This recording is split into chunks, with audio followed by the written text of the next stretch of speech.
মা কালীর চরণে প্রীতি নমস্কার জানাচ্ছি এই আশ্রমের অধ্যক্ষ মহারাজকে, অন্যান্য সাধু ব্রহ্মচারী যারা আছেন এখানে তাদের শ্রদ্ধা প্রদর্শন করছি শ্রীযুক্ত তপন কুমার ভট্টাচার্য মহোদয়ের স্মৃতির উদ্দেশ্যে। তার কন্যা এবং সহধর্মিনী এখানে উপস্থিত আছেন, তাদের দুজনকেই প্রীতি নমস্কার জানাচ্ছি, ধন্যবাদ কৃতজ্ঞতা জানাচ্ছি যে এই স্মারক বক্তৃতাটির আয়োজন করেছেন। এবং আপনারা যারা শ্রোতৃমণ্ডলী এখানে আছেন প্রত্যেককে নমস্কার জানাচ্ছি। স্বামীজি বলেছিলেন, স্বামীজি কোনো ইজমের কথা বলেননি, এটা নেতাজি সুভাষচন্দ্র, তিনি তো বিবেকানন্দের একেবারে মানসপুত্র, তিনি তার সমস্ত বক্তৃতাতে স্বামীজিকে উদ্ধৃত করে এটা বলতেন যে বিবেকানন্দ কোনো ইজম বলেননি, তিনি বলেছেন মানুষ তৈরি করব, সেটাই আমার ব্রত। তো খাঁটি মানুষ চাই আর সব হয়ে যাবে, এটা বলেছেন। আমরা যার নামে স্মারক বক্তৃতা, তার কন্যা যে ছোট্ট সংক্ষিপ্ত তার পরিচয় দিলেন, তার মধ্যে এই কথাটাতেই শেষ করলেন রবীন্দ্রনাথের কথা দিয়ে, যে একজন আদর্শ মানুষ ছিলেন তিনি। সে আদর্শ মানুষ হওয়াটাই মানুষ জীবনের পরম লক্ষ্য, যাকে সত্যি সত্যি সবাই বিশেষিত করতে না পারলেও মনে প্রাণে বোঝে যে হ্যাঁ সত্যি একজন মানুষ। তার স্মৃতির উদ্দেশ্যে আরেকবার শ্রদ্ধা জানিয়ে আমার বিষয়ের মধ্যে ঢুকছি। বিষয়টি হচ্ছে রামকৃষ্ণ সংঘের সূচনা ও প্রভাব। রামকৃষ্ণ, এটা কি খোলা আছে? আচ্ছা। রামকৃষ্ণ সংঘের সূচনা ও প্রবাহে গৃহী ভক্তদের অবদানের ভূমিকা প্রথম থেকেই। বস্তুত এই যে রামকৃষ্ণ সংঘ, এটি হচ্ছে গৃহীরা, এর সন্ন্যাসীরা হয়তো কেন্দ্রে আছেন, কিন্তু সবসময় এটি একদম সূচনার থেকে গৃহী এবং সন্ন্যাসীদের যৌথ অবদানে এই সংঘটি বা এই ভাবধারাটি একদম সূচনা থেকেই বয়ে চলেছে। সূচনা থেকে কেমন বয়ে চলেছে? যে কালীপদ অভিলাষিনী রানী রাসমণি 1955 সালে ওই যে দক্ষিণেশ্বর মন্দিরটি স্থাপন করলেন, সঙ্গে সঙ্গেই স্নানযাত্রার দিনে শ্রীরামকৃষ্ণ সেখানে উপস্থিত হলেন। শ্রীরামকৃষ্ণের সাধন ক্ষেত্রটি তিনি রচনা করলেন এবং তিনি এবং তার জামাতা মথুরা মোহন, তারা উভয়ই বাকি সারা জীবন একেবারে ভক্তিপূত সেবা পরিচর্যার দ্বারা যুগাবতার যে অলৌকিক সাধনা করবেন তার আনুকূল্য বিধান করে চললেন। ঠাকুরের সাধন ভজন শেষ হয়েছে 1873-74 নাগাদ। রানী রাসমণি 1861 খ্রিস্টাব্দ পর্যন্ত জীবিত ছিলেন এবং মথুরা মোহন 1871 জুলাই পর্যন্ত বেঁচে ছিলেন। এবং এর মধ্যে ঠাকুরের সব সাধনা প্রায় হয়ে গেছে। সাধনাটা শেষ হতে একটু বাকি আছে। কতটুকু বাকি আছে? যে শ্রী মা এসে আবির্ভূত হবেন দক্ষিণেশ্বরে, তারপর ষোড়শী পূজা হবে। আপনাদের মনে থাকবে যখন মা এলেন, মা নানা রকম কথা শুনে যখন দক্ষিণেশ্বরে এসে রাত্রিবেলায় পৌঁছলেন, পাগল হয়ে গেছে ইত্যাদি শুনে বাবার সঙ্গে, মায়ের জ্বর হয়েছিল রাস্তায়, সেই সব ঘটনা, তখনও জ্বর আছে, কিন্তু মনের আনন্দে মা পথ চড়েছেন উৎকণ্ঠায় যে ঠাকুরের সঙ্গে দেখা হবে। নৌকো ঘাটে নেমেছে, পাগল শুনেছিলেন। যেই খবর গেল ঠাকুরের কাছে, মা তখনও নৌকো থেকে নামেননি, কিন্তু কল্পনা করুন আপনারা 1871 খ্রিস্টাব্দে দক্ষিণেশ্বর, চারপাশে ঘর বাড়ি নেই, এখনকার মতন তো না, নিস্তব্ধ। কাজে ঠাকুরের কাছে, ঠাকুরের ঘরে খবর গেছে যে মা এসেছেন। সঙ্গে সঙ্গে ঠাকুর কি বলছে, ওরে বারবেলা নাই তো। এটা শুনেই মায়ের বুক থেকে পাহাড়টা নেমে গেল। এত উৎকণ্ঠা, পাগল বলছিল। তারপরে মা এতই মায়ের আগ্রহ, এগুলো যদি সিনেমা হতো তাহলে অদ্ভুত চিত্র হতো। মায়ের তখন লজ্জা নেই। তখনকার দিনের মেয়েদের বা গৃহবধূদের যে লজ্জা থাকে, আজকালকার মাপকাঠিতে এটা কোনো ব্যাপার নয়। এটা তা মা গড়গড় করে হেঁটে চলে গেলেন। খেয়াল নেই যে বাবা আসছে না, কেউ আসছে না। এমনি সবাই ছিল বাবার পেছন পেছন যাবেন, কিন্তু উৎকণ্ঠা এমন যে সঙ্গে সঙ্গে হেঁটে গেলেন। হৃদয়কে বললে, হৃদয় মাতুর পেতে দে রে। তারপর মা যখন বসলেন, ঠাকুর প্রথম কথাটি, আজ আর কি আমার সেজবাবু আছে যে তোমার যত্ন হবে? কাজে এর 2-1 বছর আগেই 71 সালে সেজবাবু চলে গেছেন। তৈলক্যবাবু ঠিক কোনো আমরা খবর পাই না সেরকম, যে মথুরা মোহন এবং রানী রাসমণির মতন তিনি ঠাকুরের প্রতি ভক্তি শ্রদ্ধাপূর্ণ ছিলেন কিনা, কিন্তু তিনি ধারাটা বজায় রেখেছিলেন, এটা আমরা বলতে পারি। এবং এক ঠাকুরের প্রতি ভক্তি শ্রদ্ধা ছিল না সম্ভবত নয়, কারণ সেই দুটি ঘটনা বলা যায়। ঠাকুর মা যে সেই মনে আছে না, হৃদয়ে তৈলক্যবাবুর মেয়েকে পুজো করে ফেললেন, কুমারী পূজা, সঙ্গে সঙ্গে ওদেরকে চলে যেতে বলো। তো যাকে বললেন কর্মী, সে ভুল করে বলে দিলেন ঠাকুর এবং হৃদয় দুজনকেই চলে যেতে। তা ঠাকুরের আর কি, ঠাকুর হাঁটতে হাঁটতে বেরিয়ে গেছেন। যখন তৈলক্যবাবু দেখলেন, আপনি কোথায় যাচ্ছেন? তুমি চলে যেতে বলেছেন। না না না, আপনি কোথায় যাবেন? আপনাকে আমি চলে যেতে বলিনি। তখন আবার ঠাকুর ফিরে এলেন। তারপর মনে হয় যে ঠাকুরের প্রতি ভক্তি শ্রদ্ধা ছিলই। এবং ঠাকুরের দেহত্যাগের পরে শ্রী মায়ের জন্য যে একটা মাসোয়ারা দেওয়া হতো মন্দির থেকে, ঠাকুরকে দেওয়া হতো বোধহয় সেটাই দেওয়া হতো মাকে, সেটা কিন্তু তৈলক্যবাবু বন্ধ করেননি, সেটা চলেছিল। সেটা বন্ধ করলেন। তখনকার দিনে এরকম একটা মানুষের, পুরুষ মানুষদের পরিবারে একটা এরকম স্বভাব ছিল যে বিধবা হয়েছে মানে তো তাকে কোণঠাসা করে রাখতে হবে, যেন সেটাই তার ভবিতব্য বা সেটাতেই যেন তার কল্যাণ। এরকম ওই আত্মীয় স্বজন, খুব ঘনিষ্ঠ আত্মীয় স্বজন, মা নাম বলতে চাইতেন না, তারা গিয়ে ওই কর্তৃপক্ষকে বোঝালেন যে মায়ের শিষ্যরা অনেক টাকা দেন, কাজেই ওটা বন্ধ করে দাও। কাজেই এই যে ত্রৈলোক্য রানী রাসমণির থেকে শুরু হয়েছে ঠাকুরের পরিচর্যা, মথুরবাবু করেছেন, কিন্তু ত্রৈলোক্য সেটা কন্টিনিউ করেছেন। কাজেই সাধন ভজন হয়ে যাওয়ার পরে আমরা দেখেছি, এই যে যখন সাধন ষোড়শী পূজার মাধ্যমে তো শেষ, ষোড়শী পূজার পরে ঠাকুর বুঝতে পারলেন যে তিনি অবতার এবং তার জীবনের কি উদ্দেশ্য। এবার যে তিনি এসেছেন, এতদিন পর্যন্ত তিনি নিজেকে একটা সাধক বা সিদ্ধ, মায়ের অপর অনেক করুণা তার উপর, কৃপা, মা তার কাছে প্রত্যক্ষ, এরকম ভাবতেন। কিন্তু তিনি যে অবতার, সেটা নিজেকে নিয়ে তিনি নিজেই বিস্মিত হতেন যে এত সব কাণ্ড হয়ে যাচ্ছে আমার মধ্যে। অন্যের সঙ্গে মেলাতেন, অন্যের সঙ্গে মিলিয়ে দেখতেন যে অন্যদের সঙ্গে মিলছে, আবার উদারতাতে তিনি সকলের থেকে আলাদা। প্রত্যেক শাখা মত তাদের যে সাধন ভজন, তার সঙ্গে তার সাধন ভজনগুলো মিলছে, কিন্তু তিনি আবার তাদেরকে ছাড়িয়েও যাচ্ছেন। যাই হোক, তা কয়েকটা যুগ ধর্ম তার নজরে এলো, তার মধ্যে হচ্ছে যত মত তত পথ। এই যত মত তত পথ তো দক্ষিণেশ্বরে হলো। অনেকেই বলে এই দক্ষিণেশ্বরটা যেন তার আধ্যাত্মিক সাধনার পরীক্ষাগার, তাই তো? ঠিক কথাই। সেই যত মত তত পথ আধ্যাত্মিক সাধনার এই যে পরীক্ষা কেন্দ্রটি, সেটিকে সর্বতোভাবে রক্ষণাবেক্ষণ করেছেন কিন্তু গৃহীরাই। কাজে সূচনা থেকেই গৃহীদের ভূমিকা। আরেকটা হচ্ছে শিবজ্ঞানে জীবে সেবা, আরেকটি হচ্ছে এই নতুন যে যুগ ধর্ম, তার কিছু কিছু লক্ষণ আছে, অঙ্গ লক্ষণ। তার আরেকটা অঙ্গ হচ্ছে শিবজ্ঞানে জীবে সেবা।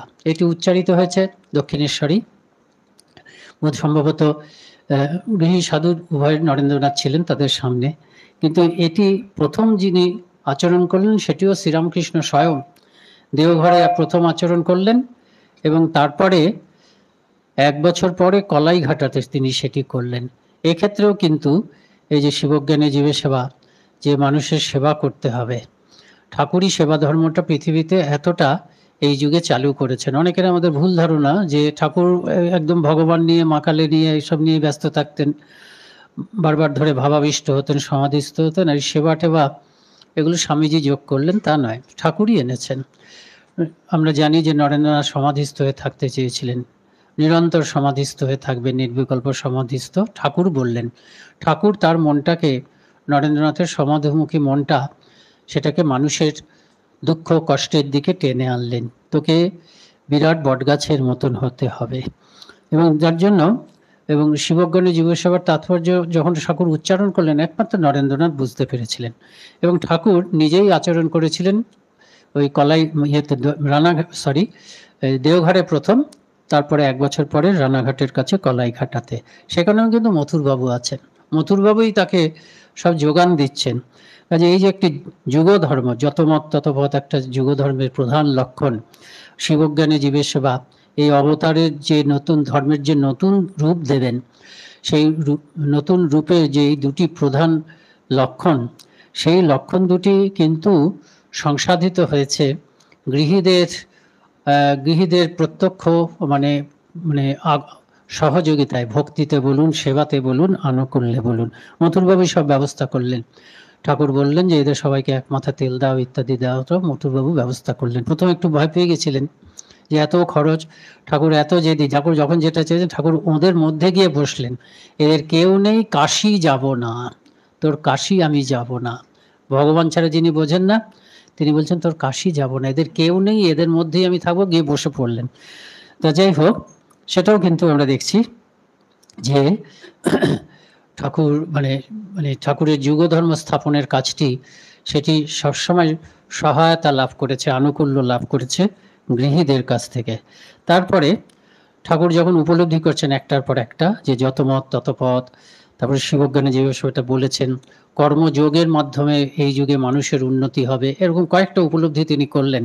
এই অবতার কোন কোন দিকের উপরে, কোন কোন সাধন পথ বা কোন কোন দিকের উপরে, জীবনচর্যার উপরে বা কোন কোন ব্যাপারটি তিনি ঘটাবেন, এগুলো যখন ঠাকুর উপলব্ধি করছে, তার মধ্যে একটা হচ্ছে যেটা আর কি খুব ইম্পর্টেন্ট, এই যে সংঘ আমরা বলছি, সেই সংঘ যে তাকে গড়তে হবে সেটাও তিনি বুঝতে পারলেন।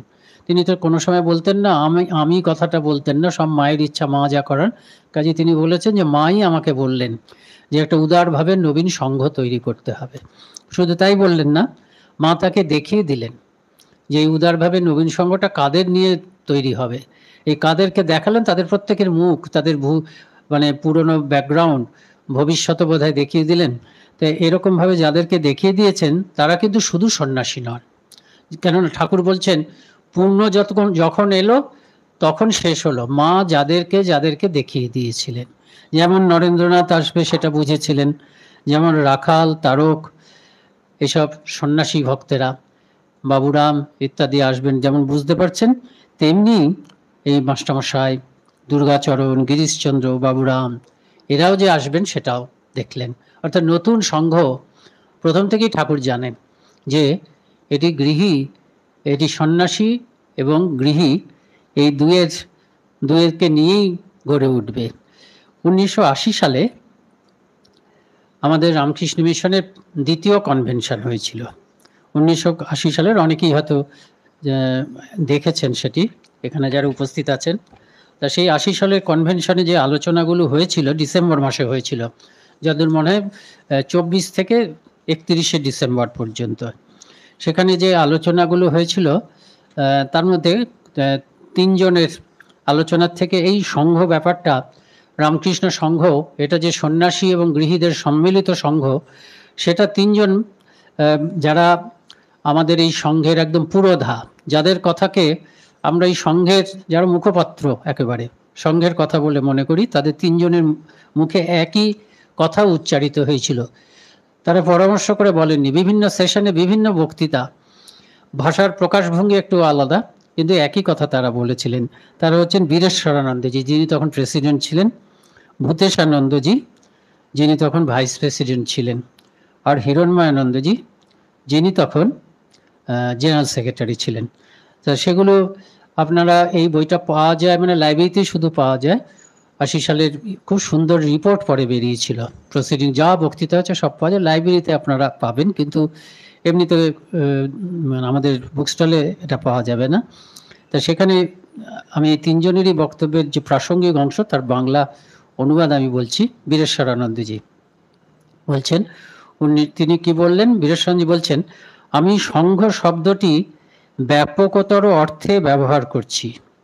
সাধারণত এই শব্দটি দিয়ে শুধুমাত্র সন্ন্যাসী সংঘটিকেই বোঝায়। I am using the word Sangha in a wider sense. Generally, it is used to denote only the monastic organization. I have used it to include the lay devotees also. ওনার আসল কথাটা পড়লাম, অরিজিনালটা, যাতে আপনারা বুঝতে পারেন যে এর মধ্যে আমি কোনো অনুবাদ করতে গিয়ে কেরামতি করিনি। তা যাই হোক, এটা উনি বলছেন যে সাধারণত সঙ্গ বলতে যে রামকৃষ্ণ মঠ মিশনের সন্ন্যাসী ব্রহ্মচারীদের বুঝি, কিন্তু আমি ব্যাপকতরও বলছি, আমি গৃহী ভক্তদেরও এর মধ্যে অন্তর্ভুক্ত করছি। তারপর ভূতেশানন্দজি মহারাজ এরকম বলছেন, এখানেই অর্থাৎ দক্ষিণেশ্বরে রামকৃষ্ণ সংঘের উদ্ভব। কালক্রমে কয়েকজন তরুণতর শিষ্য ত্যাগের আদর্শ প্রজ্বলিত হয়ে সন্ন্যাস নিলেন। সন্ন্যাসীদের এই প্রথম দলটি পরে আনুষ্ঠানিকভাবে রামকৃষ্ণ মঠ ও রামকৃষ্ণ মিশনের প্রতিষ্ঠা করেছিলেন। কিন্তু সামগ্রিকভাবে সংঘ বলতে তখনও শুধুমাত্র সন্ন্যাসী আর ব্রহ্মচারীদের বোঝাতো না, মানে সূচনা পর্বেও বোঝাতো না, আজও তা বোঝায় না। গৃহী শিষ্যরাও এই বিরাট সংঘের একটি অচ্ছেদ্য অংশ। But the Sangha as a whole did not, and even to this day does not, mean only the Sannasins and Brahmacharis who comprise the monastic order. শুধু ওই সন্ন্যাসী সংঘের সাধু ব্রহ্মচারীদেরই বোঝাচ্ছে না এই সঙ্গ বোঝাতে। The householder devotees are also as inseparable part of the great Sangha. তারাও অবিচ্ছেদ্য সূচনা থেকে এখনো পর্যন্ত, ওনার সময় পর্যন্ত এবং অবশ্যই এখনো পর্যন্ত। আর হিরণ্যানন্দজি কি বলছেন, এটা স্পষ্ট যে সাধু ব্রহ্মচারীদের সঙ্গে সঙ্গে গৃহী ভক্তেরাও এই সংঘের অবিচ্ছেদ্য অঙ্গ। হয় রামকৃষ্ণ মঠের ভক্তরূপে, নয়তো রামকৃষ্ণ মিশনের সভ্যরূপে। রামকৃষ্ণ মঠ যে আমাদের কমিটি হয় ব্রাঞ্চের স্টিয়ারিং কমিটি, সেখানে শুধু সন্ন্যাসীরা থাকেন। আর আমাদের রামকৃষ্ণ মিশনের প্রত্যেকটা সেন্টারে যে কমিটি থাকে, ম্যানেজিং কমিটি বলে, সেখানে কিন্তু সন্ন্যাসীও থাকতে হবে এবং গৃহীরাও থাকতে হবে। সেই জন্য তিনি বলছেন হয় রামকৃষ্ণ মঠের ভক্তরূপে, নয়তো রামকৃষ্ণ মিশনের সভ্যরূপে। এখানে রামকৃষ্ণ মিশনের সভ্য এবং ভক্তরূপে বললে আরও কমপ্লিট হতো। নিঃসন্দেহে সন্ন্যাসী ব্রহ্মচারীরাই সংঘের কেন্দ্রস্বরূপ, কিন্তু গৃহী ভক্তরা সমগ্র সংঘের ছায়ায় ছায়ায় যাদের পথ চলা, তারাও এই সংঘের অবিচ্ছেদ্য অঙ্গ। তিনি কথাটা কি ব্যবহার করছেন যে no doubt the monastic members form the nucleus and core of the Sangha. তারাই নিউক্লিয়াস, কোনো সন্দেহ নেই। এই সংঘের কোরটা, নিউক্লিয়াসটা হচ্ছে এই সাধু ব্রহ্মচারীরাই।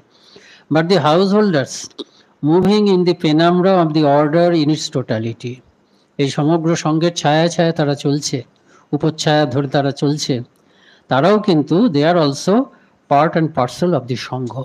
কাজেই এটা একেবারে বাস্তব সত্য, এটা ধরেই আমাদের চলতে হবে। এবং আমরা আবার, এটা তো 1980 সালের কথা, আমরা যদি বরানগর মঠের দিকে তাকাই, সেই বরানগর মঠটাই তো আগামী দিনে পরবর্তীকালে যে রামকৃষ্ণ মঠ ও রামকৃষ্ণ মিশন হলো তার আতুর ঘর। সেখানেও কিন্তু আমরা দেখছি সেই বরানগর মঠ, তারপরে আলমবাজার মঠ, নীলাম্বর মঠ এবং তারপরে রামকৃষ্ণ মঠ, এবং এখনো পর্যন্ত সেটা হচ্ছে ত্যাগীদের তপস্যা আর গৃহীদের অর্থানুকূল্য এবং সর্বতোভাবে সাহায্য, এইভাবে। এবং কয়েকজন ভক্তের কথা পড়ব সংক্ষেপে, এবং যে তালিকাটা বলা যাবে সেটা হচ্ছে কয়েকজনের প্রমিনেন্ট, সেটা গোটা তালিকা তো হতে পারে না, মানে সম্ভব না আলোচনার সময়, কয়েকটা পড়ব। আরেকটা সব থেকে গুরুত্বপূর্ণ ব্যাপার, শ্রীরামকৃষ্ণ ভাব যে বিশ্ব পরিক্রমা করেছে, সেটি কিন্তু প্রধানত দুজনের কাঁধে চেপে। একজন হচ্ছেন সাধু, একজন হচ্ছে গৃহী। সাধু মানে হচ্ছেন স্বামীজি এবং আরেকজন হচ্ছেন মাস্টারমশাই। একজন সন্ন্যাসী, আরেকজন গৃহী হয়েও গুপ্ত সন্ন্যাসী। সারা পৃথিবীতে যে ছড়িয়ে পড়ছে এই স্বামীজির মাধ্যমে এবং এই কথামৃতের মাধ্যমে। আর রামকৃষ্ণ মিশন প্রতিষ্ঠার দিন স্বামীজি কি বলেছিলেন সেটাও আমরা দেখতে পারি। প্রতিষ্ঠার সময় বললেন স্বামীজি যে আপনারা যারা, এবং কিভাবে জিনিসটা ফর্ম হলো, স্বামীজি বলেছিলেন যে যে আমরা যারা যার নাম করে সন্ন্যাসী হয়েছি, স্বামীজির কথাটা বলি ঠিক কথাটা, যে আমরা যার নামে সন্ন্যাসী হয়েছি, আপনারা যাকে জীবনের আদর্শ করে, ওই 1897 সালের 1 মে গৃহী এবং ত্যাগী ভক্তেরা এসছে বলরাম বাবুর বাড়িতে, আমরা যার নামে সন্ন্যাসী হয়েছি, আপনারা যাকে জীবনের আদর্শ করে সংসার আশ্রমে কার্যক্ষেত্রে রয়েছেন, যার দেহাবসানের 20 বছরের মধ্যে প্রাচ্য পাশ্চাত্য জগতে তার পূর্ণ নাম ও অদ্ভুত জীবনের আশ্চর্য প্রসার হয়েছে, এই সংঘ তারই নামে প্রতিষ্ঠিত হবে। শ্রীরামকৃষ্ণ। শ্রীরামকৃষ্ণ নাম এবং জীবন আমাদের অবলম্বন, আমরা সন্ন্যাসী। শ্রীরামকৃষ্ণ জীবন এবং নাম আপনাদেরও অবলম্বন, যারা আপনারা গৃহী। এই সংঘ তার নামে প্রতিষ্ঠা হবে, আপনারা এই কার্যে সহায় হন। শুধু সন্ন্যাসীদের বলছেন না, সন্ন্যাসী গৃহী সকলেই। এবং স্বামীজি এই যে প্রথম যেটা, তার মধ্যে স্বামীজির মনোভাবটা প্রকাশ পাচ্ছে। এই রামকৃষ্ণ সংঘের যে স্থাপনা হলো, এটা কিভাবে চলবে, তার ভাবটা, চলার ধারাটা কী হবে, সেটা প্রকাশ পেয়েছে। স্বামীজি কী করলেন, প্রথম নাম হলো রামকৃষ্ণ মিশন অ্যাসোসিয়েশন, তারপর যখন রেজিস্ট্রি হলো তখন রামকৃষ্ণ মিশন নাম হলো। প্রথমে কয়েকদিন রামকৃষ্ণ মিশন অ্যাসোসিয়েশনের সাধারণ সভাপতি হলো স্বামীজি। স্বামী ব্রহ্মানন্দজি ও স্বামী যোগানন্দজি যথাক্রমে কলকাতা কেন্দ্রের সভাপতি ও উপসভাপতি। সেক্রেটারি হলেন ডাক্তার, সেক্রেটারি হলেন নরেন্দ্রনাথ মিত্র, দেখুন গৃহী, তাকে স্বামীজি রামকৃষ্ণ মিশন অ্যাসোসিয়েশন প্রতিষ্ঠা করে সেক্রেটারি করলেন। পরে অবশ্য অন্যরকম হয়েছে, সারদানন্দীশের পরে যখন ইয়ে হলো, সে স্বামীজি তখন নেই, কিন্তু স্পিরিটটা, স্বামীজির মনোভাবটা দেখুন। নবগঠিত এই অ্যাসোসিয়েশন সেক্রেটারি হন এবং ডাক্তার শশীভূষণ ঘোষ ও শরৎ সরকার হন সহকারী সেক্রেটারি। এই স্পিরিটটা আমরা রেখেছি যে রামকৃষ্ণ মিশনের যে জেনারেল বডি, তার মেম্বার কিন্তু সন্ন্যাসীরাও এই গৃহীরাও হতে পারে, সেটা প্রতিবারই হয়, প্রতিবারই তার মিটিং হয়। তো সেক্রেটারি হলেন নরেন্দ্রনাথ মিত্র এবং ডাক্তার শশীভূষণ ঘোষ, এবং শরৎ সরকার হলেন সহকারী সেক্রেটারি। শরৎচন্দ্র চক্রবর্তী সাধারণ শাস্ত্র পাঠক রূপে নির্বাচিত হলেন। তো একজন লেখক লিখছেন, তার লেখার থেকে আমি বাংলা অনুবাদ করছি। লেখাটা হচ্ছে এটা স্বরাজ মজুমদার বলে একজন আছেন, খুব সুন্দর লেখা আছে। এটা হচ্ছে যখন রামকৃষ্ণ মিশনের 100 বছর হলো, তখন একটা বই প্রকাশিত হয়েছিল, the story of Ramakrishna Mission, role of the lay devotees in the Ramakrishna movement. সেখানে তিনি লিখছেন, আমি বাংলা অনুবাদ করে বলছি। স্বামীজি উপলব্ধি করেছিলেন যে সংঘে যদি শুধুমাত্র সর্বত্যাগী সন্ন্যাসীরাই থাকেন, তবে তারা আদর্শকে শুদ্ধ ও জ্বলন্ত রাখতে অবশ্যই সক্ষম হবেন। কিন্তু গৃহী ভক্তদের কাছেই আছে প্রয়োজনীয় রসদ এবং কর্মশক্তি। রসদ মানে এই টাকা পয়সা ইত্যাদি। কর্মশক্তি বলতে সংসারের ক্ষেত্রে অনেক কিছু বাস্তব বুদ্ধি দরকার হয়, ধরুন মামলা লড়া ইত্যাদি করা, লোকের কাছে তদবির করা ইত্যাদি ইত্যাদি। কর্মশক্তি সাধুদেরও আছে, কিন্তু গৃহী ভক্তরা না থাকলে কিন্তু হয় না।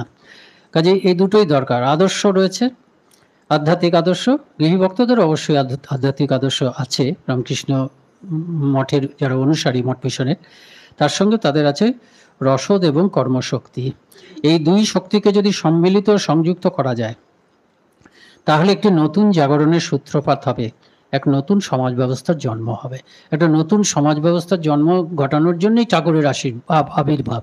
গোটা পৃথিবীটা একটা আধ্যাত্মিক দৃষ্টিভঙ্গি লাভ করবে, একটা আধ্যাত্মিক ভরকেন্দ্র লাভ করবে। সব কিছু চলবে, বাইরের জগতে এরকমই থাকবে, মানুষ এগিয়ে চলবে, মানুষ সমাজ সংস্কার করবে, বিজ্ঞানের আবিষ্কার হবে, সমাজের উন্নতি হবে, সব কিছু হবে। কিন্তু সব কিছুর মধ্যে একটা আধ্যাত্মিক অর্থ থাকবে, আধ্যাত্মিক তাৎপর্য থাকবে।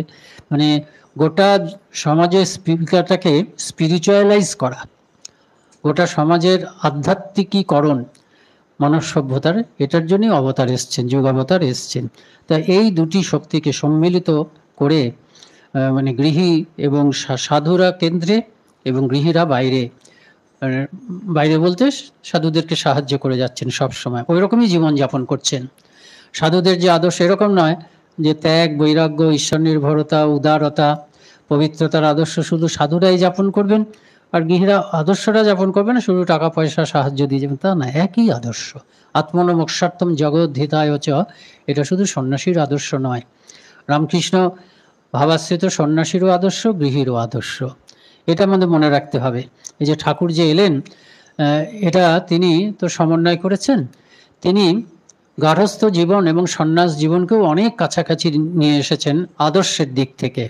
সে আদর্শ মানে প্রকৃত রামকৃষ্ণ ভাবানুসারী, রামকৃষ্ণ সারদা দেবী বিবেকানন্দ ভাবানুসারী প্রকৃত সন্ন্যাসী এবং রামকৃষ্ণ সারদা দেবী স্বামীজি ভাবানুরাগী প্রকৃত গৃহীর মধ্যে যদি কোনো তফাৎ থেকে থাকে, সেটা কিন্তু আদর্শগত তফাৎ নয় বা গুণগত তফাৎ নয়, সেটা হচ্ছে পরিমাণগত তফাৎ, প্রকারগত তফাৎ নয়, কোয়ালিটেটিভ তফাৎ নয়, সেটা হয়তো কোয়ান্টিটেটিভ তফাৎ। কোয়ান্টিটেটিভ তফাৎটা কেন বলছি, যে আমাদের কাছে বসুদৈব কুটুম্বকম, সারা পৃথিবীর যে কোনো মানুষের যদি সাধ্য থাকে, সামর্থ্য থাকে, যে কোনো জায়গায় যে কোনো মানুষের পাশে দাঁড়ানোটা আমাদের কর্তব্য। সেটা আমরা পারছি না, যে কোনো জায়গায় গিয়ে রিলিফ করতে পারি না, কেন সাধ্য সামর্থ্য ওটা বাস্তবে নয় অতটা, কিন্তু যতদূর সম্ভব যে কোনো, আমরা বলতে পারবো না আমরা শুধু এখানেই কাজ করব, কিন্তু আপনাদের যেহেতু আপনারা গৃহে রয়েছেন, আপনাদের সহানুভূতি ভালোবাসা সারা পৃথিবীর জন্য থাকবে, কিন্তু আপনাদের কর্তব্য পালনের জন্য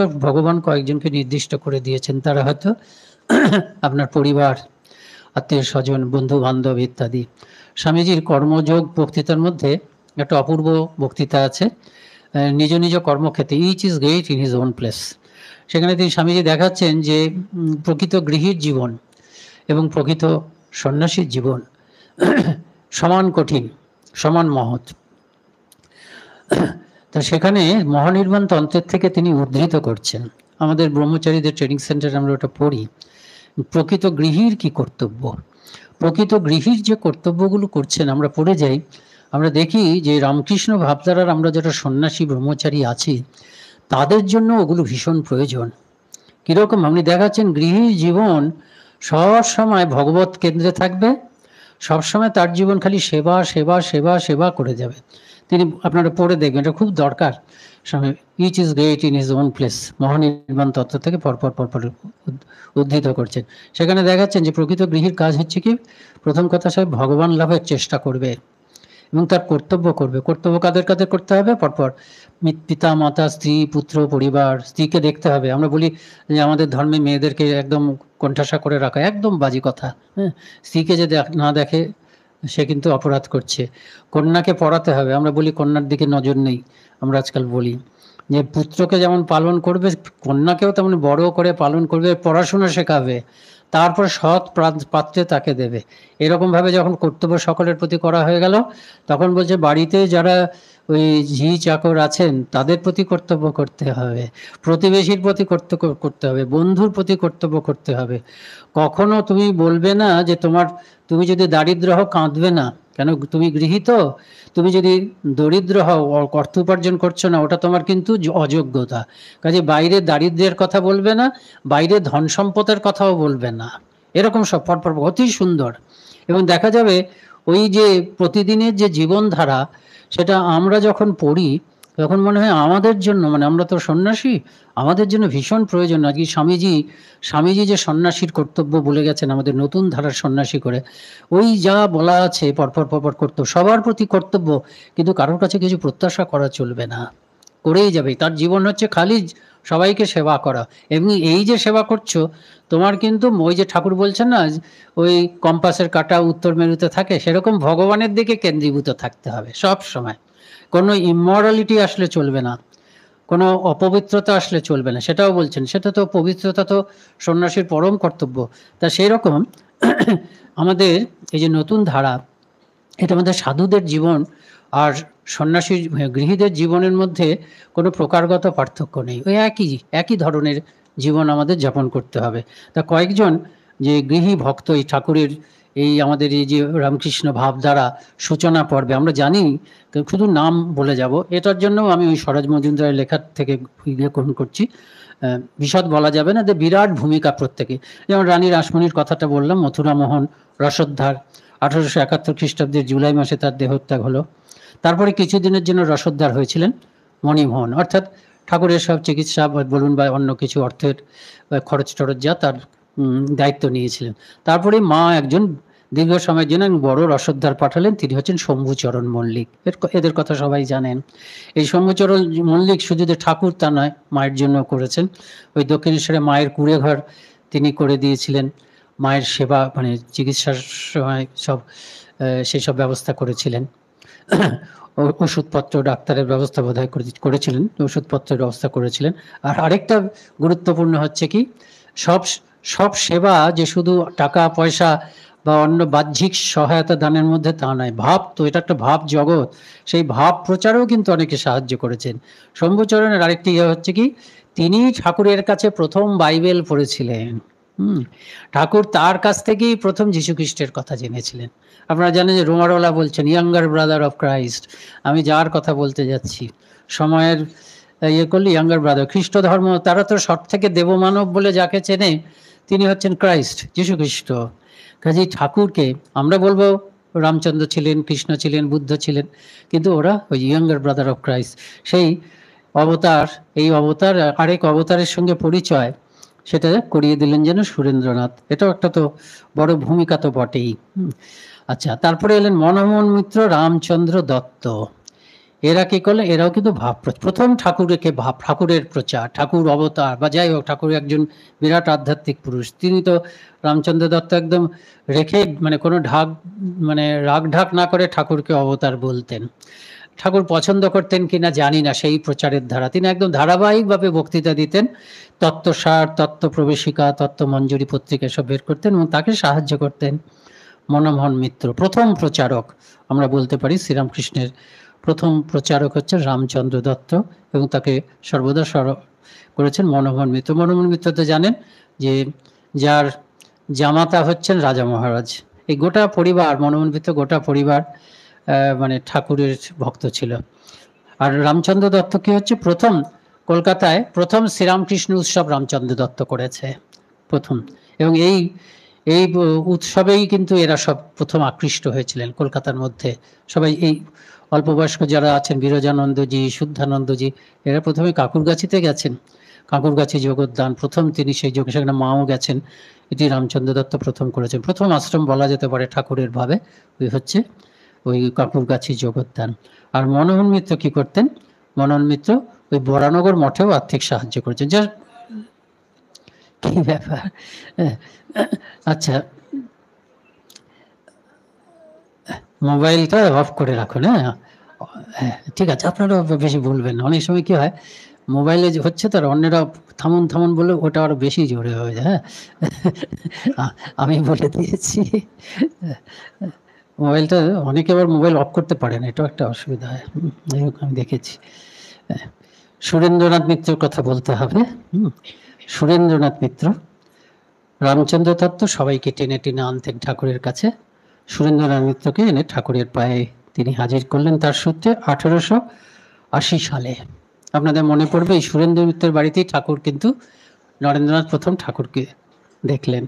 এবং স্বামীজি এই মানে তখন ঠাকুরের শরীর চলে যাওয়ার পরে বিদেশ থেকে রাজা মহারাজজিকে চিঠি লিখছেন ওই বরানগর মঠের কথা, বলছেন যে রাখাল তোমার মনে আছে ঠাকুর যখন চলে গেলেন সবাই আমাদেরকে ছেড়ে চলে গেল, আমাদেরকে অপদার্থ হাওয়াতে ভেবে চলে গেল।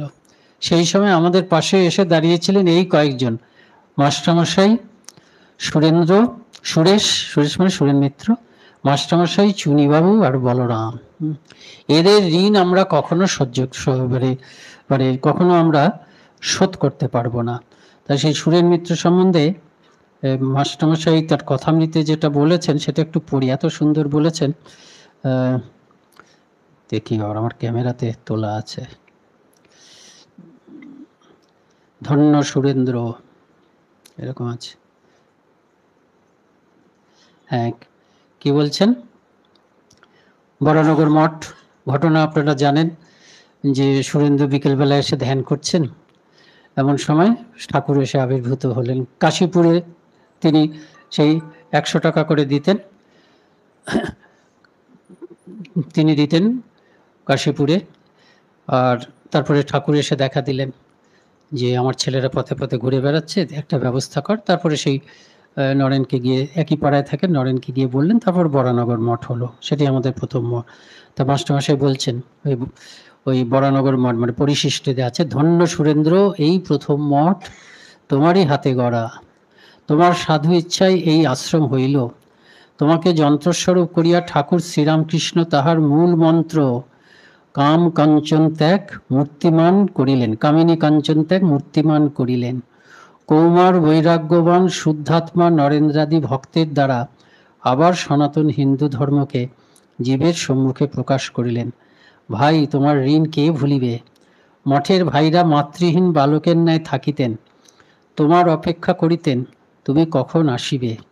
আজ বাড়ি ভাড়া দিতে সব টাকা গিয়াছে, আজ খাবার কিছু নাই, কখন তুমি আসিবে, আসিয়া ভাইদের খাবার বন্দোবস্ত করিয়া দিবে। তোমার অকৃত্রিম স্নেহ স্মরণ করিলে কে না অশ্রু বাড়ি বিসর্জন করিবে। এই হচ্ছে সুরেন্দ্রের ভূমিকা সম্বন্ধে মাস্টারমশাই বলছেন, উনি তো দেখেছেন সেটা বলছেন। তারপরে বলরাম বাবুর কথা বলতে হবে। 1880-র 2 বছর পরে বলরাম বাবু এলেন।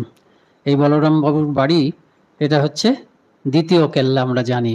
অদ্ভুতানন্দজি বলছেন যে এই 100 বারেরও বেশি শ্রীরামকৃষ্ণ এখানে এসেছেন। তা সেটাও একটু মাস্টারমশাইয়ের এখান থেকেই পড়ি। তিনি বলছেন, ধন্য বলরাম, তোমারই আলয় আজ ঠাকুরের প্রধান কর্মক্ষেত্র হইয়াছে। কত নূতন নূতন ভক্তকে আকর্ষণ করিয়া প্রেমডোরে বাঁধিলেন, ভক্ত সঙ্গে কত নাচিলেন গাইলেন, যেন শ্রী গৌরাঙ্গ শ্রীবাস মন্দিরে প্রেমের হাট বসাচ্ছেন। দক্ষিণেশ্বরের কালীবাড়িতে বসে বসে কাঁদেন, নিজের অন্তরঙ্গ ভক্তদের দেখিবেন বলে ব্যাকুল, রাত্রে ঘুম নাই। মাকে বলেন, মা, ওর বড় ভক্তি, ওকে টেনে নাও। তাই বলরামের বাড়ি ছুটে ছুটে আসেন। লোকের কাছে কেবল বলেন, বলরামের জগন্নাথের সেবা আছে, খুব শুদ্ধ অন্ন। যখন আসেন তখনই নিমন্ত্রণ করিতে বলরামকে পাঠান। বলেন, যাও নরেন্দ্রকে, ভবনাথকে, রাখালকে নিমন্ত্রণ করে এসো। এদের খাওয়ালে নারায়ণকে খাওয়ানো হয়। এরা সামান্য নয়, এরা ঈশ্বর অংশে জন্মেছে। এদের খাওয়ালে তোমার খুব ভালো হবে। বলরামের আলোই শ্রীযুক্ত গিরিশের সঙ্গে প্রথম বসে আলাপ। এইখানেই কত কীর্তন আনন্দ, এইখানেই কতবার প্রেমের দরবারে আনন্দের মেলা হইয়াছে। তা বলরামের বাড়িতে আমরা জানি সেখানে মায়ের একদম থাকার জায়গা, মা এসে কতবার ছিলেন, তারপরে পার্ষদরা কতবার ছিলেন। তা এরা হচ্ছে আমরা দেখতে পাচ্ছি। এদের বাদ দিয়ে এই রামকৃষ্ণ ভাবধারাটা তারা এটা দাঁড়াতেই পারতো না।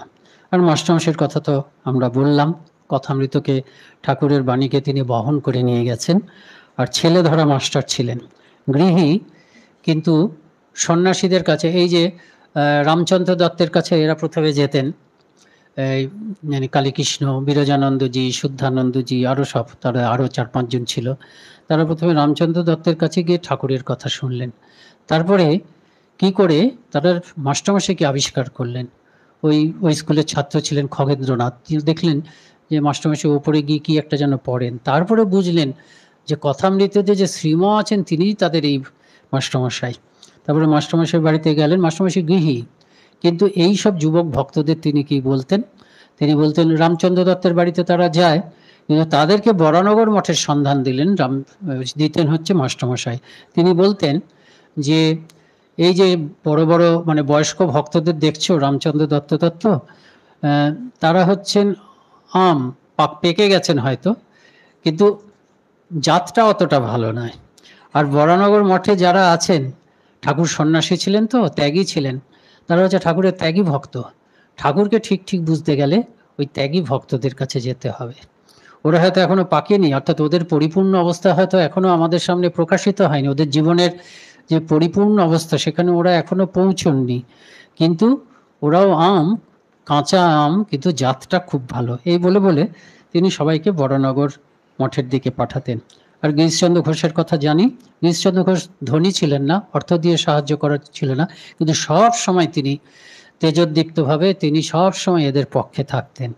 এবং একবার যখন যারা টাকা পয়সা দিতেন এই রামচন্দ্র দত্ত বরানগর মঠ বা আলমবাজার মঠে, বরানগর মঠেই ভুল বলছি, ওই কাশীপুর মঠে যখন ঠাকুর আছেন, তখন তারা বললেন এই কাশীপুর শ্যামপুকুরেও তো এই গৃহী ভক্ত আর ত্যাগী ভক্তরা সেবা করে যাচ্ছেন দিন রাত, আর গৃহী ভক্তরা টাকা পয়সা দিচ্ছেন।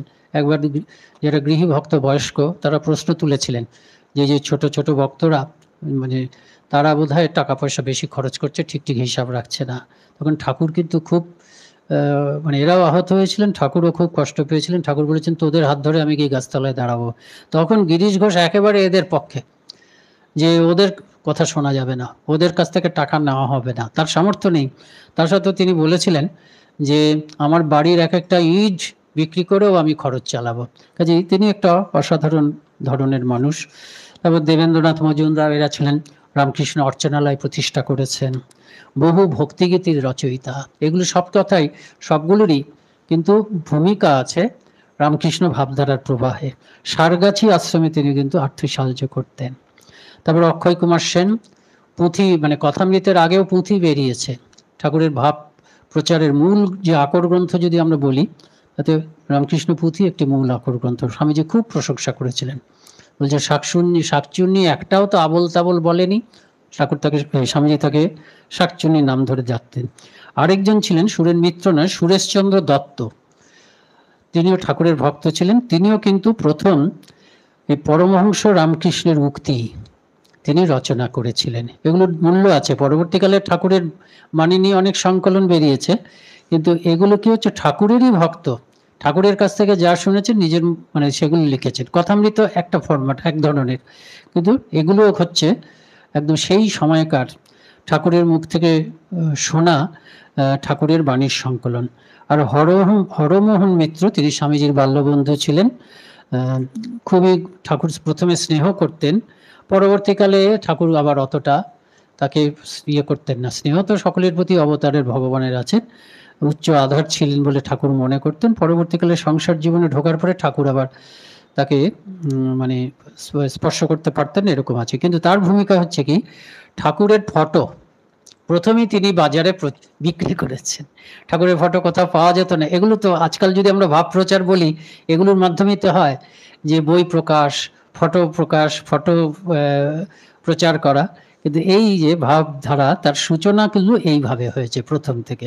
এখন বিরাট আকার প্রচারের, তা হরমোহন মিত্র তাই করেছেন। আর নাগমশাই হচ্ছেন তিনি গৃহী জীবনের আদর্শ গৃহী।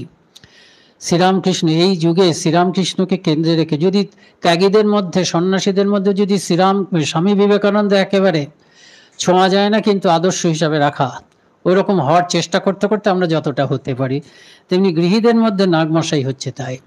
ওরকম আদর্শ সামনে রেখে আমরা যতটাই এগোতে পারবো, ততটাই আমাদের জীবন সার্থক হয়ে যাবে, গৃহী জীবন। নবগোপাল ঘোষ এবং তার স্ত্রী, এদের বাড়িটাও কম না, যেন বলরাম মন্দিরের মতনই। বহু সাধুরা, সবাই, কত সন্ন্যাসীরা গেছেন সেখানে, কত তারা আতিথেয়তা পেয়েছেন, সেবা পেয়েছেন, এবং এখান থেকেই জন্ম সেই। এবং নবগোপালের স্ত্রীকে ঠাকুর খুব উচ্চ আধার স্থান দিয়েছেন, হ্যাঁ, নিস্তারিণী দেবী। এবং মাও তো দর্শন হয়েছিল, নবগোপালের পরিবার কত শুদ্ধ ইত্যাদি। এখানেই ঠাকুরের সেই প্রণাম মন্ত্র স্বামীজি ঠাকুরকে প্রতিষ্ঠা করেছিলেন, আপনারা সবই জানেন, স্থাপকায় ধর্মস্ব। আর কালীপদ ঘোষ, গিরিশচন্দ্রের বন্ধু, এর কিন্তু ভূমিকার কথা আমরা জানি না। ইনি ঠাকুরের চিকিৎসার ভার যারা নিয়েছিলেন, ইনি ওই ডাকাবুকো ভক্ত ছিলেন এবং খুব মানে ঠাকুরের প্রতি ভক্তি ছিলেন। এদের একজন তিনি ছিলেন ঠাকুরের এই চিকিৎসার ভার যারা গ্রহণ করেছেন। স্বামীজি, রাজা মহারাজ, এদের তিনি খুব সাহায্য করতেন, আতিথ্য করতেন, কোনো অসুবিধায় পড়লে সাহায্য করছেন। রেঙ্গুনে তিনি গেছিলেন, খুব উদ্যোগী লোক ছিলেন, ব্যবসার দিকে খুব বিভিন্ন রকমের ব্যবসা তিনি করেছেন। রেঙ্গুনে যখন তিনি ছিলেন, সেখানে ঠাকুরের প্রচার করেছেন এবং ঠাকুরের নামে একটা সমিতি রেখেছেন। আরেকটা হচ্ছে, তার প্রচেষ্টাতেই গুজরাটে, এটা আমরা প্রায় জানি না, গুজরাটে রামকৃষ্ণ বিবেকানন্দ সাহিত্যের প্রথম প্রকাশ হয়।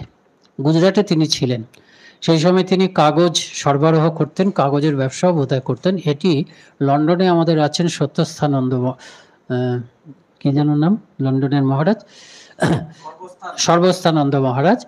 তিনি রাজকোটে অনেকদিন ছিলেন এবং রাজকোটের যে পত্রিকাটি বেরোয় গুজরাটি ভাষায়, সেটা তিনি সম্পাদনা করতেন। তার এই সম্বন্ধে লেখা আছে। এই কালীপদ ঘোষ ওই গুজরাটে প্রথম অনেক দিন, মানে কালীপদ ঘোষের আমল মানে কতদিন আগে, 100 বছরেরও তো অনেক বেশি আগে। সেই সময় যে গুজরাটি ভাষাতে রামকৃষ্ণ সাহিত্যের যে প্রকাশ এবং প্রচার হয়েছিল, সেটির মূলে কিন্তু এই কালীপদ ঘোষ সম্ভবত কাগজ সরবরাহ করতেন বা বই টই ইয়ে করতেন, এসব তিনি করতেন।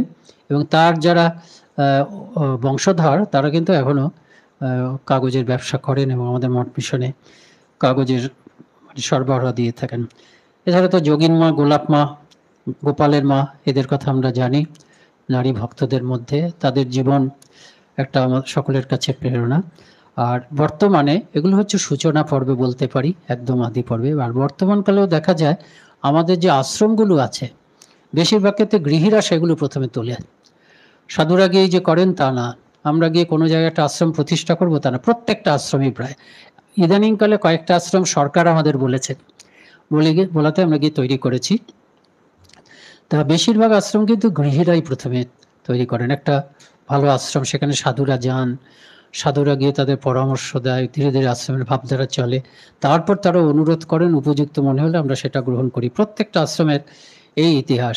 কোয়েম্বাটোরে একটা বিরাট আশ্রম আছে, মিশন, প্রায় সব থেকে বড়, 280 একর টাকার একটা শিক্ষা প্রতিষ্ঠান, সব রকম আছে, একেবারে স্কুল থেকে শুরু করে পিজি পর্যন্ত নানা রকমের। তো সেই আশ্রমটি প্রতিষ্ঠা করেছিলেন, শুধু যে এখন যে আশ্রমটি আছে সেটাই নয়, তিনি আরও মহিলাদের কলেজ টলেজে তিনি একজন বিখ্যাত লোক, তার নাম হচ্ছে অবিনাশী লিঙ্গম, টি.এস. অবিনাশী লিঙ্গম। তিনি মহাপুরুষ মহারাজের দীক্ষিত ছিলেন, তিনি গান্ধীবাদী নেতা ছিলেন এবং পরবর্তীকালে রাজনীতিতেও তিনি ছিলেন, তিনি শিক্ষামন্ত্রী হয়েছিলেন। তো ভক্ত তো ছিলেনই। তার এই প্রতিষ্ঠিত, এটি আমরা 1934 সাল থেকে এটি রামকৃষ্ণ মিশনে এসেছিল এবং তিনিই কিন্তু সেক্রেটারি ছিলেন। তারপরে 1987 সালে পর থেকে আমাদের সন্ন্যাসী সেখানকার সেক্রেটারি হয়েছে। এবং এমনিতেও যেসব কেন্দ্রগুলো, আমাদের যেসব কেন্দ্রগুলো ফাংশন করছে, চলছে, সেখানে সন্ন্যাসী কতজন থাকে। ধরুন আপনি ইনস্টিটিউট অফ কালচার, আপনাদের কাছাকাছি যে কোনো সেন্টার, ইনস্টিটিউট অফ কালচার বা সেবা প্রতিষ্ঠান চোখের কাছে কলকাতাতে, সেখানে সন্ন্যাসী কতজন আছে, হয়তো গোলপার্কে 12 জন সন্ন্যাসী, সেবা প্রতিষ্ঠান একটু মানে অন্য ধরনের সেন্টার বলে হয়তো সেখানে 25 জন, কিন্তু বেশিরভাগই গৃহী, কিন্তু গৃহী কর্মীরাই আছেন। এখন কর্মী মানে কর্মীদের মধ্যে সকলে নিশ্চয়ই একরকম হয় না, কিন্তু প্রত্যেকটা প্রতিষ্ঠানে এমন কর্মী আছেন যাদের সেবা কাজটা, যেহেতু তারা সংসারে আছেন, সংসার ধর্ম পালন করছেন, অবশ্যই তারা বেতন নিচ্ছেন, কিন্তু বেতনের মাপকাঠিতে তাদের সেবাটা কিন্তু নেওয়া যায় না, মানে পরিমাপ করা যায় না। প্রত্যেকটা, সবাই একরকম নয়, অনেকে হয়তো ঘড়ি ধরা কাজ করছেন, কিন্তু প্রত্যেকটা জায়গায়, আমি অন্তত যে কটা কেন্দ্রে ছিলাম, শিবকাতার কেন্দ্রে আমি এরকম বেশ কয়েকজনকে দেখেছি, সবাই একরকম না সেটা বলছি। যারা শুধু যে বেতনের দিকে তাকিয়ে কাজ করছেন তা নয়, হয়তো বেতনের দিকে তাকিয়েই তারা কর্মে ঢুকেছিলেন, কিন্তু শুভ সংস্কারের জন্য হোক, যাই হোক, তারা একেবারেই প্রতিষ্ঠানের সঙ্গে, রামকৃষ্ণ ভাবধারার সঙ্গে একেবারে একাত্ম হয়ে গিয়ে তারা দিন রাত ভুলে কাজ করেন।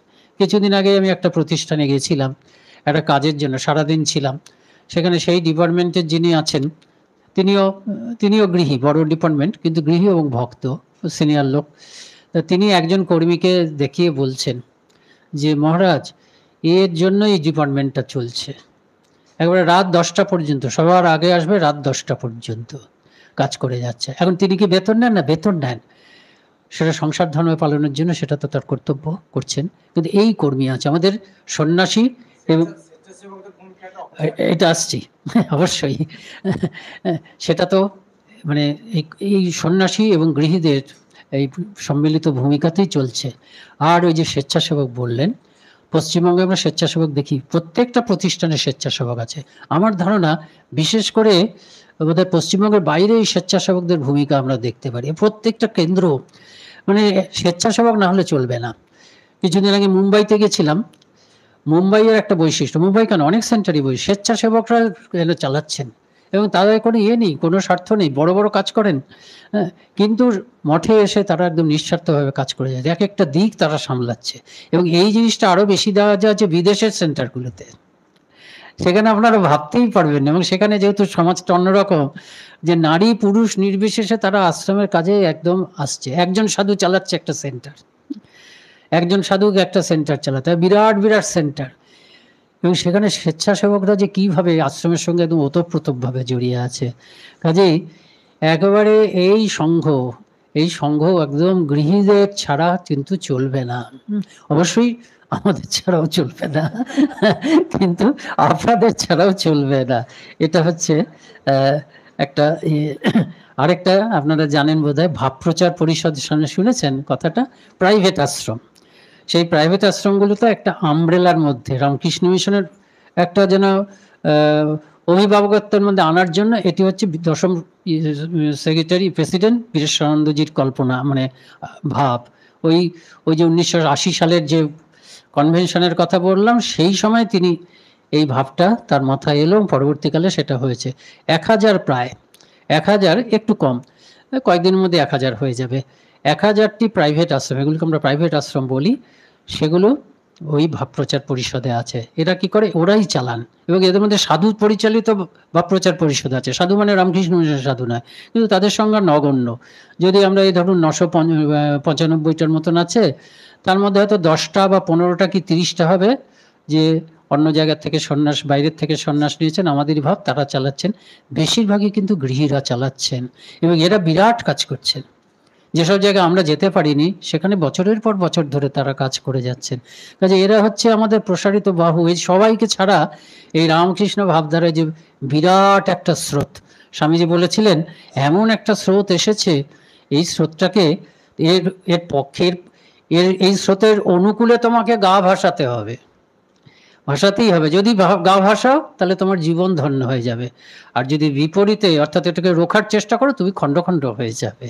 তাই এই যে বিরাট স্রোত, এই বিরাট স্রোতের উৎস নিশ্চয়ই, যেমন মহারাজরা বললেন, উৎস নিশ্চয়ই শ্রীরামকৃষ্ণ, উৎস নিশ্চয়ই ওই ত্যাগী সন্ন্যাসী বৃন্দ। কিন্তু শুধু নয়, ত্যাগী গৃহী পার্শ্বদ বৃন্দ নানাভাবে একে পরিপুষ্ট করেছেন। এখনো কিন্তু এই ত্যাগী সন্ন্যাসী ব্রহ্মচারী বৃন্দ তার সঙ্গে আপনারা সবাই আছেন। তাছাড়া এরকম প্রত্যক্ষ ছাড়াও এই যে আমাদের সেন্টারগুলো হয়, এক এক জায়গায় হয়, জমি জমা সব তো আপনারা দিয়েছেন। তো গৃহীতে আমরা কি জমি জমা তৈরি করতে পারি? আর আমরা যে সেবা করে থাকি, কোনো কোনো ক্ষেত্রে আমাদের কিন্তু সরকারের অনুদান কম। কিছু কিছু জায়গায় আছে, স্কুল টুলগুলো যেগুলো চালানো যায় পার্শিয়ালি, এই বেতন টেতনগুলো সরকারি, আমাদের প্রাইভেটও আছে, অনেক জায়গাতে সরকারি অনুদান আছে। তা বেশিরভাগ কিন্তু যেগুলো আসে সেগুলো হচ্ছে এই গৃহীদের কাছ থেকে, আপনাদের কাছ থেকে। কাজেই অনেকেই আছেন, অনুরাগী আছেন, তারা প্রত্যক্ষভাবে আসেন না। কত সময় আমরা দেখি কেউ দেহত্যাগ করলো, হ্যাঁ, তিনি তার সর্বস্ব দিয়ে গেছেন, বলে গেছেন এই ইয়েতে, আমরা সেগুলোকে কাজে লাগাই। কাজেই এই গৃহীদের দান, গৃহীদের ভূমিকা, এটি না হলে আমাদের হবে না। এবং সত্যি সত্যি এই যুগটাই এসছে, যেটা বলে আমি শেষ করব এবার। অবতার যে যুগধর্ম স্থাপনের জন্য আসেন, তার উদ্দেশ্য হচ্ছে গোটা জগৎটাকে স্পিরিচুয়ালাইজ করা, যেটা বললাম। স্পিরিচুয়ালাইজ করা মানে প্রতিটি মানুষ, বাইরেটা পাল্টাবে না, জায়গায় জায়গায় শুধু তপবন থাকবে বা আশ্রম থাকবে তা না, জগৎ এরকমই চলবে। কলকারখানা থাকবে, বিজ্ঞান প্রযুক্তিবিদ্যা, বিদ্যালয়, স্কুল, বড় বড় রাস্তাঘাট সব থাকবে, কিন্তু প্রতিটি মানুষ তার নিজস্ব, তা জানবে একটা আধ্যাত্মিক লক্ষ্য আছে। শুধু আধ্যাত্মিক লক্ষ্য আছে না, প্রতিটি মানুষ তার সারা জীবনের সমস্ত কাজের মধ্যে একটা আধ্যাত্মিক অনুপ্রেরণা কাজ করবে, একটা স্পিরিচুয়াল মোটিভেশন তার মধ্যে কাজ করবে। সব কিছুই পূজা, সব কিছুই সেবা, কেননা প্রতিটা মানুষই হচ্ছে ভগবান। এটাই হচ্ছে ত্যাগ, স্বামীজি বলেছেন। এবং এটাই শ্রীরামকৃষ্ণও বললেন, যে একটা কথা বলেছেন তিনি, জ্ঞানের পরে বিজ্ঞান। এটা নতুন, এটাই প্র্যাকটিক্যাল। জ্ঞানের মানে হচ্ছে ব্রহ্ম সত্য, জগৎ, শুধু ভগবান সত্য, জগৎ মিথ্যা। কিন্তু যখন ভগবানকে লাভ করে গেলাম, ব্রহ্ম লাভ করে গেলাম, তখন এই জগৎটাকে আবার গ্রহণ করলাম। জগৎটাকে জগৎ হিসাবে ত্যাগ, ভগবান হিসাবে গ্রহণ। তখন কি সবই ভগবানও সত্য, মানে ব্রহ্ম সত্য, জগৎও সত্য। এটা কি তিনি বলছেন বিজ্ঞান। তুরীয়ানন্দ যে দেহত্যাগের আগে এটা বললেন, যে ব্রহ্ম সত্য, জগৎ সত্য, সত্যে প্রাণ প্রতিষ্ঠিত। স্বামীজিকে ঠাকুর এই জন্যই নির্বিকল্প সমাধির থেকে নামিয়ে আনলেন, বললেন ওর থেকেও উঁচু অবস্থা আছে। কোনো শাস্ত্রে নেই, কোনো উপনিষদ বেদান্তে নেই নির্বিকল্প সমাধির থেকে উঁচু অবস্থা আছে, কিন্তু ঠাকুর বলছেন ওর থেকেও উঁচু অবস্থা আছে। ওর থেকেও উঁচু অবস্থা মানে এই অবস্থা, যে জগৎটাকে ত্যাগ করে নির্বিকল্প সমাধিতে গেছিস, এবার নেমে এসে দেখো, দেখবে যে ওখানে যাকে তুমি দেখলে তারাই এই জগৎ হয়ে উঠছে। এটা হচ্ছে, তুই যে গান করিস, जो कुछ है सो तू ही है, যা কিছু দেখছি সব তুমি। এই রেজাল্টটা ঠাকুর, এই যে আলটিমেট বিজ্ঞানে যেটা আমি লাভ করছি, এই ফলটা, তার সাধনার এই ফলটা ঠাকুর স্বামীজি মিলে আমাদের হাতের কাছে দিয়ে গেছেন। ওই ফলটাকে সামনে রেখে আমরা জীবন যাপন করব, সাধুরাও করব, গৃহীরাও করব। স্বামীজির সঙ্গে নিবেদিতার কথা হচ্ছে, স্বামীজিকে নিবেদিতাকে স্বামীজি বলছেন, যখন দ্বিতীয়বার যাচ্ছেন এডেন বন্দরে, জাহাজটা এসে থেমেছে, তখন কথা হচ্ছে স্বামীজির সঙ্গে নিবেদিতাকে স্বামীজি বলছেন যে দেখো, এখনো পর্যন্ত আমাদের উপনিষদে ইত্যাদিতে শুধু everything is for the monastics only, everything is for the renouncers only, nothing for the householders, these are the people I want to help. এই বলছেন কি সবই সাধুদের জন্য, কিছু গৃহীদের জন্য কিছু নেই, এই গৃহীদেরকেই আমি সাহায্য করব। এইটাই হচ্ছে এই যে যুগ ধর্ম কি করবেন তিনি, ঠাকুর এবং স্বামীজি তারা উপনিষদকে একেবারে সাধু গৃহী নির্বিশেষে সকলের হাতের নাগালে এনে দিলেন। এই প্রথম কি করতে হবে স্বামীজি ওখানেই বলছেন, শ্রীরামকৃষ্ণই হচ্ছেন পদ্ধতি। কিভাবে ওই বনে জঙ্গলের উপনিষদ, যেটাকে শঙ্কর বনে জঙ্গলে তপস্যায় সব আচার্যরা রেখে গিয়েছিলেন, সেটাকে একেবারে সকলের দুয়ারে দুয়ারে হাতের মুঠোয়, হাতের, আমরা যাতে সেটাকে ব্যবহার করতে পারি, সেই জন্যই তো ব্যবহারিক বেদান্ত, প্র্যাকটিক্যাল বেদান্ত। সেটা হচ্ছে শ্রীরামকৃষ্ণই হচ্ছে মেথডটা বটে। তিনি বলছেন অদ্বৈত জ্ঞান আঁচলে বেঁধে কাজ কর। ইংরেজি বলা হচ্ছে পুটিং দি অদ্বৈত জ্ঞান ইন ইউর পকেট। ওরা তো অদ্বৈত আঁচল নেই, তোমার পকেটে অদ্বৈত জ্ঞানটা রেখে তুমি, আজকে আমাদের এখানেও পকেটই বললে সবাই বুঝতে পারবে এখন, সেই অদ্বৈত জ্ঞানকে পকেটে রেখে কাজ করতে হবে। অদ্বৈত জ্ঞান মানে কি সবাই এক, এক মানে কি ইলেকট্রন প্রোটন নিউট্রন বা তার ভেতরে যে আছে সেই অর্থে এক তা না, ভগবান অর্থে এক, চৈতন্যের অর্থে এক, দেবত্বের, সেজন্য ডিভাইন ওয়াননেস, একত্বটা বটেই, কিন্তু oneness on the basis of a divine identity, that is the only identity of every being, everything. কাজে ডিভাইন ওয়াননেস, ওই একত্ব, অদ্বৈত মানে এক। অদ্বৈত জ্ঞান আঁচলে বাঁধা মানে সব সময় জানবি যে সবাই আমরা এক, তুই আর আমি কি আলাদা? ঠাকুর বলছেন না নরেনকে, মা কি বলছেন, 36 কোথায়, সব যে আমার। হ্যাঁ, এই সব যে আমার, এই বোধটাই হচ্ছে ত্যাগ, এই বোধটাই হচ্ছে ত্যাগ। স্বামীজি বিদেশে একটা বক্তৃতা করছেন, গড ইন এভরি বিইং। সেই বক্তৃতাতে বলছেন যে আমাদের শাস্ত্রে বলছে ত্যাগ না হলে, ত্যাগে নেই একে অমৃতত্ব মানুষও, ত্যাগ ছাড়া অমৃতত্ব লাভ হবে না। গৃহীদের সামনে বলছেন ত্যাগ মানে কি, তাহলে তোমরা কি তোমাদের স্ত্রী পুত্র পরিবার সবাইকে ত্যাগ করে বনে জঙ্গলে চলে যাবে? সেটা তো নরপশুর কাজ। ত্যাগ মানে সেটা নয়। ত্যাগ মানে হচ্ছে তোমার অ্যাটিটিউডটা পাল্টাও, দৃষ্টিভঙ্গিটা পাল্টাও। তুমি এতদিন ভুল দেখেছো, তুমি আসলে ঈশ্বরের সমুদ্রে ডুবে আছো, তুমিও ঈশ্বর, ঈশ্বরের সমুদ্রে, চারপাশে ঈশ্বর, তোমার উপরে নিচে চারপাশে ঈশ্বর, তুমি ঈশ্বর ছাড়া কিচ্ছু দেখোনি, শুধু ভুল করেছো, তোমার চোখটা ভুল দেখেছে। তুমি ভগবানের জায়গায় এই টেবিলটাকে দেখেছো, সামনে টেবিল ছিল সেটাকে দেখে, এই টেবিলটাকে দেখেছো, এটা ভগবান, ভগবানের জায়গায় তুমি টেবিলটাকে দেখেছো। এখন এই টেবিলকে দেখার আগে প্রথমে ভগবানকে দেখো, তখন তারপরে টেবিল রূপী ভগবানকে দেখো। এইটাই হচ্ছে যে দৃষ্টিভঙ্গির ত্যাগ, এই ত্যাগটাই হচ্ছে রিয়েল রিনাউন্সিয়েশন। এরকম নয় যে গৃহীরা এই ত্যাগের বড় অর্থ ধরতে পারবে না, সেই জন্য গৃহীদের কাছে একটা সহজ ত্যাগের রূপ দেওয়া হচ্ছে, তা না। ত্যাগী গৃহী নির্বিশেষে সকলের জন্য এটাই হচ্ছে ত্যাগ।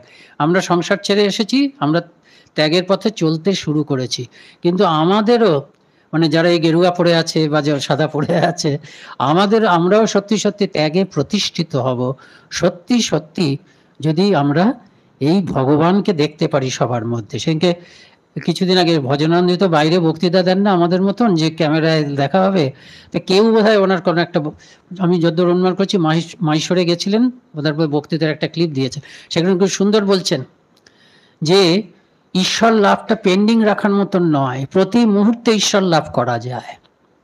এটাই ঠাকুর বলেছেন, এক্ষুনি, here and now, every moment we can realize God. Every moment means this, that আমি ওই যে স্বামীজি বললেন না, তুমি টেবিলটা দেখছো, যেই আমি মানুষকে ভাবছি ভগবান, সঙ্গে সঙ্গে ঈশ্বর দর্শন হচ্ছে। হয়তো ভুলে যাচ্ছি, I have to be established in that realisation permanently, কিন্তু তার আগে চেষ্টা করছি, এই চেষ্টা করতে করতেই একদিন এটা স্বভাব হয়ে যাবে। প্রতি মুহূর্তে আমি ভগবান দর্শন করছি, আপনাকে দেখছি, আপনাকে দেখে মানুষ ভাবছি, প্রভুকে স্মরণ করাচ্ছেন, মানুষ তো নয় ভগবান। এটাই হচ্ছে শিবজ্ঞানে জীবের সেবা। আপনি তো জানেন, আপনারা জানেন এই কাহিনী। একজন মহাপুরুষ মহারাজের কাছে দীক্ষিত একজন বিখ্যাত পণ্ডিত, কট্টর পণ্ডিত সন্ন্যাসী, কিন্তু আমাদের সন্ন্যাসী নন তিনি, চিৎ ঘনানন্দপুরী। তিনি এই সেবা টেবা পছন্দ করতেন না। তা প্রেমেশানন্দজি মহারাজ এবং শান্তানন্দজির সঙ্গে তার একইভাবে কথা হয়েছে। তা তিনি মানেন না, এগুলো ভুল করছে। তখন প্রেমেশানন্দজি তাকে জিজ্ঞেস করলেন, আপনি কি মনে করেন, আমরা তো শঙ্করপন্থী সন্ন্যাসী, আমাদের কি কর্তব্য? বলে, আপনারা মহাবাক্য ধ্যান করবেন, শ্রবণ করবেন। মহাবাক্য, কতগুলো মহাবাক্য আছে? 4টি। তত্ত্বমসি মহাবাক্য, অহং ব্রহ্মাস্মি মহাবাক্য ইত্যাদি। মহাবাক্য শ্রবণ করবেন, মনন করবেন, অর্থাৎ চিন্তা করে একেবারে পাকা করে নেবেন যেটা সত্যি কথা, খাঁটি কথা। তারপরে সেটির ধ্যান করবেন। এই কাজ ধ্যান করতে করতে, অহং ব্রহ্মাস্মি ধ্যান করতে করতে একদিন সত্যি সত্যি ব্রহ্মস্বরূপ উপলব্ধি করব, এই হচ্ছে। তখন অহং ব্রহ্মাস্মি এমন যেমন মহাবাক্য আছে, তত্ত্বমসি মহাবাক্য আছে, এরকম আছে, প্রজ্ঞানং ব্রহ্ম মহাবাক্য, 4টি মহাবাক্য বলা হয়। তো যাই হোক, তখন এই মহারাজ, এরা তো সব উপলব্ধিমান পুরুষ, প্রেমানন্দজি বললেন, আচ্ছা অহং ব্রহ্মাস্মি মহাবাক্য তত্ত্বমসি মহাবাক্য না? হ্যাঁ, অবশ্যই তত্ত্বমসি মহাবাক্য। তাহলে আপনি আমাদের শিবজ্ঞানের জীবের সেবাটা কি তাই নয়? তত্ত্বমসি মহাবাক্যের অনুধ্যান কি নয়? প্রতি মুহূর্তে আমরা একজন মানুষকে সেবা করছি, ভুলে যাচ্ছি, আবার মনে করাচ্ছি তুমিই শিব, তুমিই শিব। তত্ত্বমসির ধ্যানও তো তাই। আপনি নিজেকে, অন্যকে ভাবছেন তুমিই সেই ব্রহ্ম, ভুলে যাচ্ছেন, আবার মনে করিয়ে দিচ্ছেন তুমিই সেই ব্রহ্ম। অহং ব্রহ্মাস্মি মানে কি? এই মুহূর্তে আমি ভাবলাম আমি ব্রহ্ম, আমি আবার ভুলে গেলাম, আবার মনে করালাম আমি ব্রহ্ম। এই তো আপনার ধ্যানের, মননের প্রক্রিয়া, নিদিধ্যাসনের প্রক্রিয়া। তখন তিনি উত্তর দিতে পারেননি। এই হচ্ছে ত্যাগ। স্বামীজি একটা সরল ত্যাগ গৃহীদের জন্য দিলেন তা নয়, প্রতিটি মানুষ ভগবান। এই ভেবে তার ফলে কি দাঁড়াচ্ছে, আমার প্রতিদিনের সাধু গৃহী নির্বিশেষে প্রতিদিনের আধ্যাত্মিক চর্চা কি দাঁড়াচ্ছে? জপ ধ্যান করবে একই। রাজা মহারাজ বলেছিলেন, আমরা সাধুদের বলেছিলেন, আমরা ছাঁচ করে দিলাম, তোরা দাগা বুলিয়ে যা। ওই ছাঁচ রামকৃষ্ণ ভাবাশ্রিত সন্ন্যাসীদের জন্য তো বটেই, গৃহীদের এক ছাঁচ, আত্মনমস্বর্তন। ছাঁচটা কি? জপ ধ্যান করবো আর কাজ করব, কাজটা পুজো হবে, পুজো তো হবেই, কাজ তো কারোর জন্য করছি, সেই কারো তো, সে তো মানুষ নয়, সে তো আসলে ভগবান, আমিও ভগবান, সেও ভগবান। কাজটা পুজো করলেই কি হচ্ছে, আমি ভগবান হয়ে যাচ্ছি ধীরে ধীরে। আর সেবাটা তো কাজের একটা অঙ্গ। কেউ বিপদে পড়েছে, তখন যাকে এসিয়ে করি সেবা, ওই কাজই, সেটাও তো শিবজ্ঞানেই তো হবে, কেন যার সেবা করছি সে তো ভগবান ছাড়া আর কিছু না। আমিও ভগবান, আমি ভগবান, অন্যকে সেবা করছি, ঘুমন্ত ভগবান। এক্ষুনি আমি জানি না, পুরোপুরি জাগা ভগবান নই। একটা মানুষ ঘুমাচ্ছে, সেই মানুষটাই আছে। একটা গায়ক ঘুমাচ্ছে, তার মানে সে গান করতে পারে না তা নয়, সে গায়কই আছে। তেমনি আমি ঘুমাচ্ছি, আমার ভগবানটা ঘুমাচ্ছে, মানে ভগবানটা আছে। এই ঘুমন্ত ভগবানটা জেগে উঠবে যখন আমি অন্য ভগবানকে, অন্য মানুষকে ভগবান বলে দেখব। এইটাকে বলছেন ত্যাগ। এটাই সকলের ত্যাগ, আমাদের সাধুদের ত্যাগ, গৃহীদের ত্যাগ। এই ত্যাগের পথে যেতে হবে। শুধু সাধুদের দ্বারা, ঠাকুর বলেছেন, স্বামীজি বলেছেন, ঠাকুর এসছেন সত্যযুগ প্রতিষ্ঠা করতে। সত্যযুগ প্রতিষ্ঠা হবে না যদি গৃহীরা এগিয়ে না আসে, কারণ তারাই হচ্ছে 90.9999%। হ্যাঁ, কাজেই এক এক পথ। এই ভাবধারা চিরকাল সূচনাতে যেমন গৃহীদের, সাধু এবং গৃহীর উপরে নির্ভরশীল ছিল, তেমনি এখনো আছে। বাইরের জগৎ দেখলে আপনাদের মনে হয়, আপনারা তো অনেক সময় বলেন আপনারা তো একটা গণ্ডির মধ্যে থাকেন, এই জগতে সম্ভব না। হ্যাঁ, এই জগৎ অত্যন্ত অত্যন্ত বিপরীত, মানে ভ্যালুস, বিপরীত বস্তুগুলোকে মূল্য দেয়, যেগুলো ধর্মজগতে যেগুলোর মূল্য নেই। সেই জন্যই আপনাদের উপরে দায়িত্ব বেশি। মহাভাগ্য মনে করবেন যে এই রামকৃষ্ণ ভাবধারায় আমরা আসতে পেরেছি। এবং প্রত্যেকে, স্বামীজি তার দক্ষিণ ভারতের যুবক বৃন্দকে যখন চিঠি লিখতেন, every one of you should think that the honours is on you.